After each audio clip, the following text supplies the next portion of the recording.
want some? Ooh. Tammy, I'll do it. Oh. I can take this side if you want to give me a stack. Rita, do you want a video? Do you want me to video? I don't want it video, but she's videoing it. She's videoing Your it. face gave it away. I guess that's a no. I'm not very good at holding them hot. There you go. Thanks, Tammy. Thanks. Like you might for about the shoulder. You guys want a One. I have one.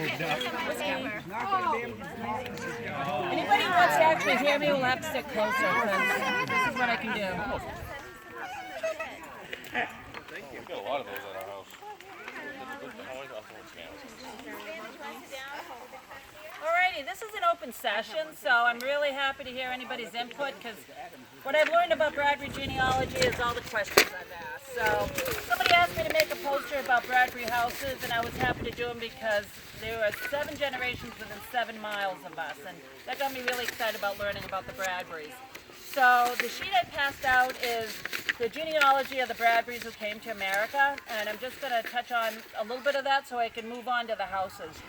So the first Bradbury that came to America came because he was an agent of Sir Fernando Gorges. And for those of you who might know, Sir Fernando Gorges was in charge of colonizing Maine, M-A-Y-N-E, and he sent ships over with groups of people to start colonies. And Thomas Bradbury was a distant cousin, and he signed up to come over, and he was set up in New York, Maine, and he did several things. I don't know what his indenture time was, but after he paid his dues, I don't know how he somehow ended up in Salisbury, Mass. He married Mary Perkins, who was from a very good family, and that's where they lived, and he became a selectman, overseer of the poor, and school teacher, and they had several jobs. There's actually books that showed where they live, and their cemetery stones are still intact in Salisbury, Mass.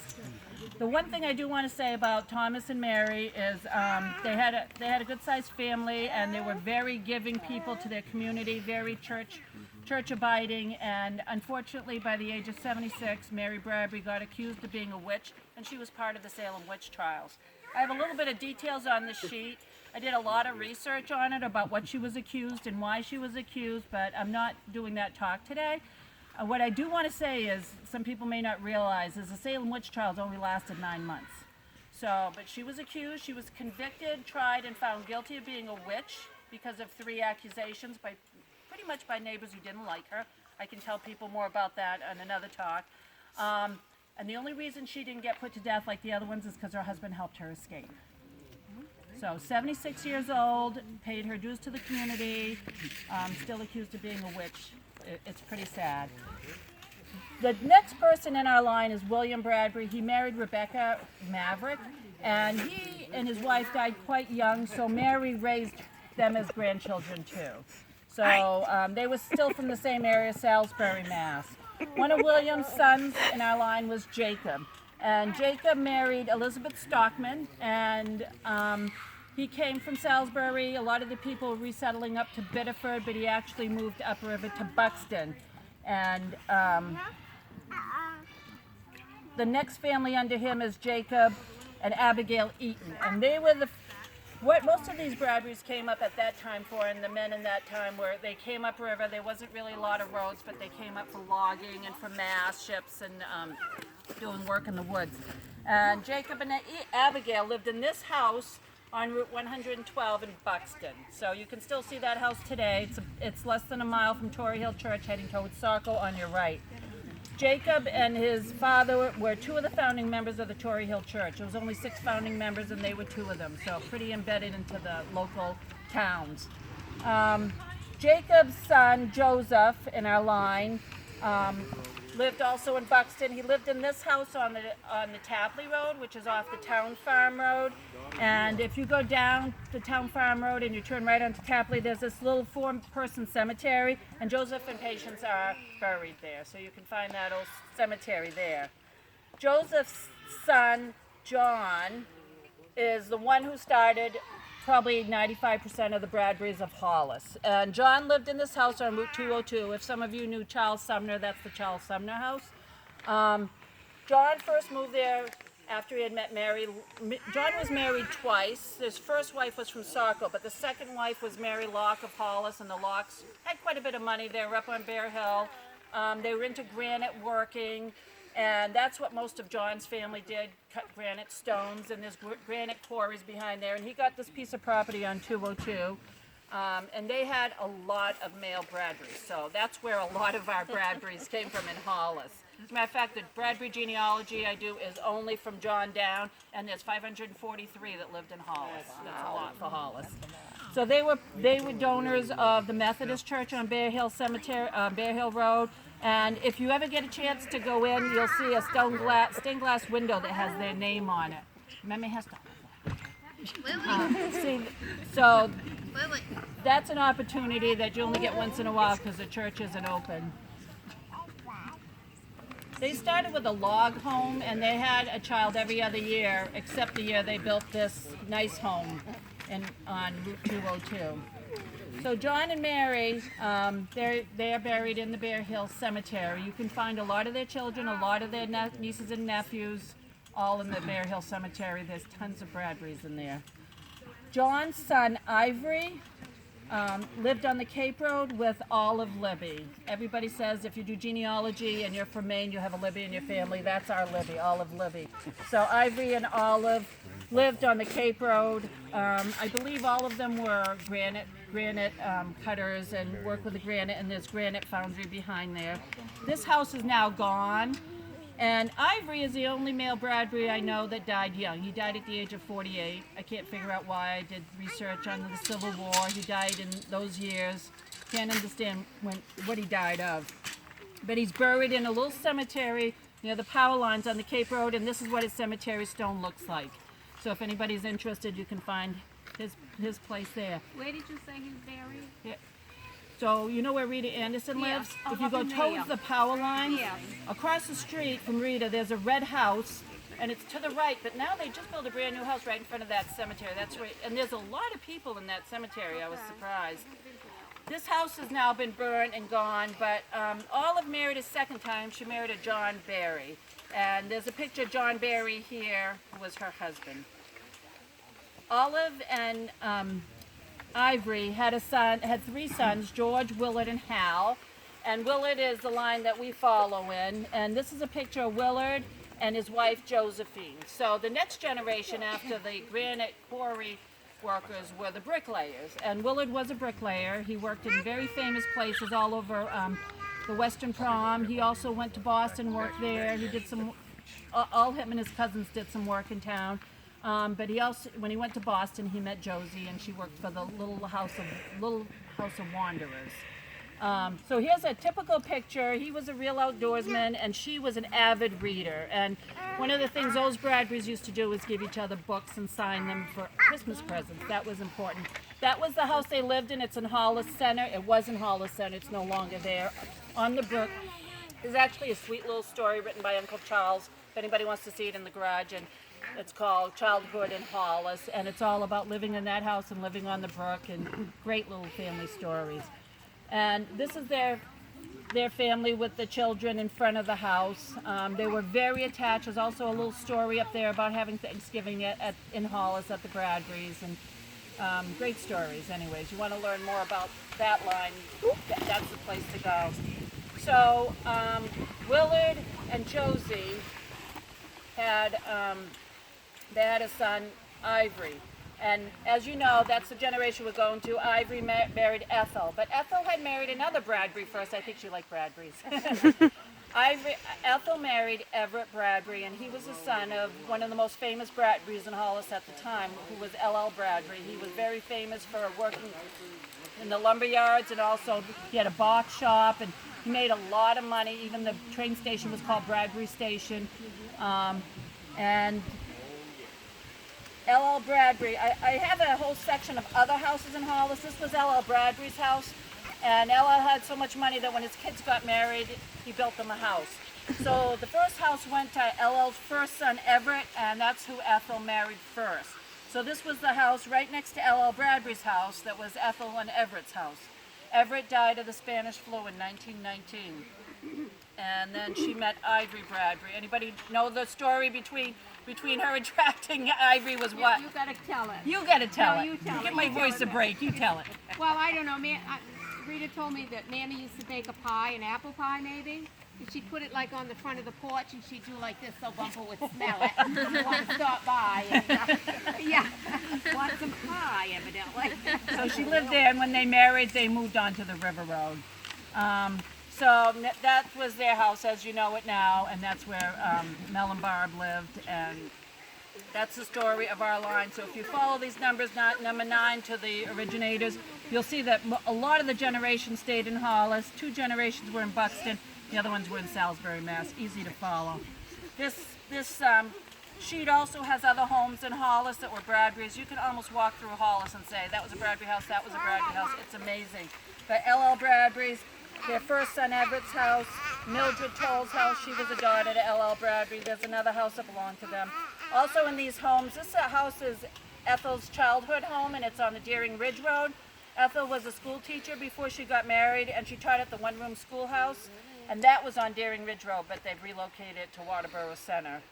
And the other houses that were in Hollis Center of interest, Willard's brother was Hal Bradbury. Some people might have known him. He lived at the intersection of 202 and 35, and his house was up there, Hal's house, and Hal married Blanche Knight, and before this house there was a hotel in Hollis Center. It's called the Knight Hotel. There's a picture of it, and there's a picture of Hal as a little boy in front of that house. So really old pictures, old stories, and that's the research of the Bradburys of Hollis. Well done. Any questions or any discussions, anybody? The house Mammy and Bumper lived in, is it true that that used to be a funeral parlor? Do you happen to know? The one they lived in now? Yeah, where Bob lives What now. I know about that house is it's only had 2 owners. It was the Earls and it was the Bradburys. So Lindley bought it first in 1936, and then Ethel bought it from Lindley. So I never heard it actually Yeah, I be. just But heard that. everybody had a front parlor, and the parlor was where you had the funerals in the homes. Maybe that's where it came from. That I, Yeah, yeah, probably. yeah. So there's a lot of Bradbury mysteries. If you guys have ever been to Ethel and Ivory's gravestone, and you'll see right next to it there's this really natural rock, and it has Josie and Willard, and Josie's mother on it, Nancy Wormel. There's supposed to be a story about where that stone came from, and nobody can recall the story anymore, so it'd be nice How to come know. Mammy Bumper, I mean, those cemeteries, they get buried everywhere. Why do we all seem to be over there? I wonder, I don't know. I think it was open place where people were attached, so Mammy went to Hollis Baptist. They didn't have their own burial ground, and Bumper didn't go to a church, so I think they went to where There was other people went, like L.L. Bradbury was right across, and other people in the family, and we know that's where the rest of the family's buried. I think there was just an attraction to go into that I've cemetery. heard so much about family uses over there. How does the Wormwells relation with that? Wormels were Josie's family. So Nancy Wormel was her mother, and Josie was a Wormel from Boston. Oh. Yeah. Rita, there's a water in front of you. Thank you. If want some. Yeah. Gorgeous at the beginning. Gorgeous, yeah. Geo. R-G-E-S. So, what correlation to Fort Gorgeous? Is there any correlation to Fort Gorgeous off Portland where that grass grows on top of the building? That's named after Fernando Gorges, and he's the one that owned all of, basically the whole coast of Maine and part of Massachusetts. York was much busier port than Boston. It was the place to be. It was where people came in and out, and Fernando Gorges was in charge of that. He was from England. He set up the colonists. He never came to America. And then when he invested he was a rich man. He invested all his money. He ended up being poor by his death. His son inherited everything, and his son just sold it off. So is it a connection to here? He's a distant cousin of Thomas, Okay. and he's the one. Thomas was indentured to Sir Fernando Gorges. Yeah.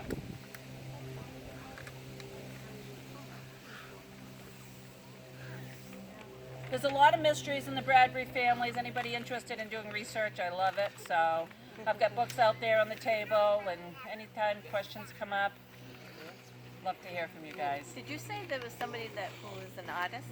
Yes, Gibeon Bradbury is a really well-known oil artist. His paintings are in the Saco Museum.